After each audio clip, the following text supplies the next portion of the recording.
अस्सलाम वालेकुम, my name is advocate मन्ना शरीफ मिर्ज़ा। और आज मैं जिस वाले से इन्फॉर्मेशन आप लोगों के साथ शेयर करने वाली हूँ वो इन्फॉर्मेशन कुछ इस वाले से है कि अगर आप आउट ऑफ कंट्री में रिज़ाइड करते हैं और आप अपनी बीवी को तलाक देना चाह रहे हैं, ठीक है, आप इटली में या यूके या यूएसए या किसी भी कंट्री में, ज़्यादातर जो मेरी क्लाइंटेज है वो यूएसए, यूके और इटली या सऊदी अरेबिया की होती है।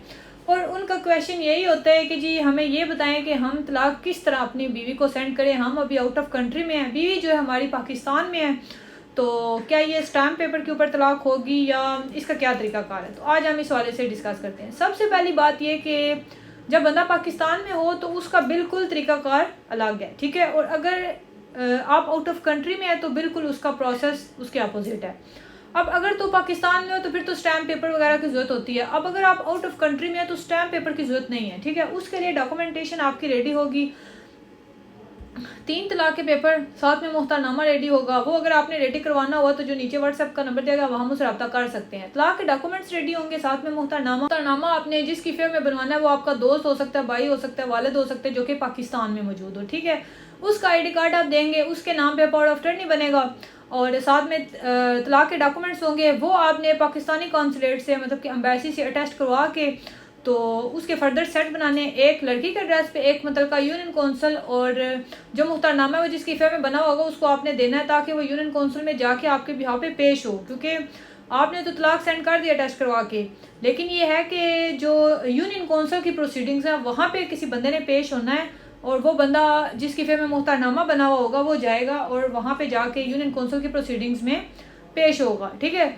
और ये 90 डेज़ का प्रोसेस होता है। इसमें होता ये है कि दोनों पार्टीज़ को यूनियन कौंसिल वाले नोटिस देते हैं कि आप इस डेट को यूनियन कौंसिल के अंदर आके पेश हो या म्यूनसिपल कॉर्पोरेशन के अंदर, ठीक है।